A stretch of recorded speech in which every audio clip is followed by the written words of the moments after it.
आणि आता पुढच्या बातमीपत्राकडे वळणार आहोत। सुरुवात करूयात या क्षणाच्या महत्त्वाच्या बातम्यांनी। भारताला मोठा दिलासा। शिवालिक पाठोपाठ नंदादेवी तेलवाहू जहाज गुजरातच्या कांडला बंदरात दाखल, तर आज जगलाडकी जहाज भारतात दाखल होणार। हॉर्मुझ सामुद्रधुनीबाबत अमेरिकेने जगाकडे मागितली मदत। सुरक्षेसाठी चीन जपानकडे साकडं।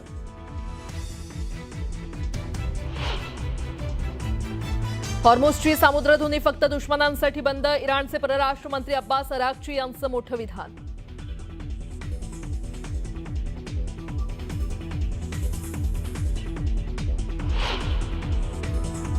मृत्यूच्या अफवांनंतर इस्रायलच्या प्रधानमंत्र्यांनी जिवंत असल्याचा दावा करणारा व्हिडिओ सोशल मीडियावर केला पोस्ट। नेतन्याहू कॉफी घेत असतानाचा व्हिडिओ समोर।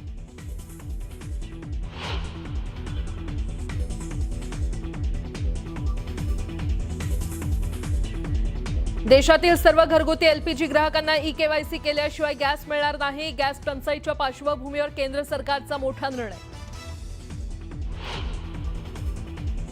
विधानसभेत शिवरायांच्या राज्याभिषेकाबाबत जितेंद्र आव्हाडांचं वादग्रस्त विधान। विधानानंतर सत्ताधारी आक्रमक। आव्हाडांच्या निलंबनाची मागणी, तर आव्हाडांनी हात जोडून मागितली माफी।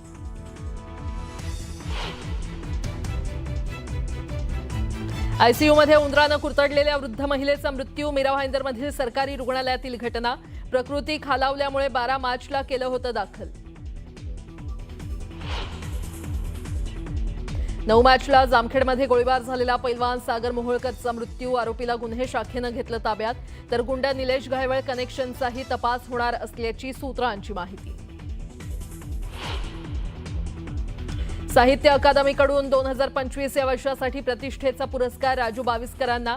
काळ्या निळ्या रेषा आत्मकथेसाठी राजू बाविस्करांचा पुरस्कारानं गौरव। पुण्याच्या सिंहगड रोड परिसरात तिघांकडून एका तरुणाची कोयत्यानं वार करत हत्या। जुन्या वादातून करण काशीदचा खून। पोलिसांची माहिती, आरोपींना पकडण्यासाठी पथकं रवाना। पाकिस्तानचा काबूल शहरावर हल्ला। ड्रग रिहॅब हॉस्पिटलवर हल्ला। हल्ल्यात अनेक जण ठार झाल्याची भीती। रिलायन्स फाउंडेशनच्या चेअरपर्सन नीता अंबानींचा ह्युमॅनिटेरियन अवॉर्डनं सन्मान। अवॉर्ड रिलायन्स परिवाराला अर्पण। नीता अंबानींची प्रतिक्रिया।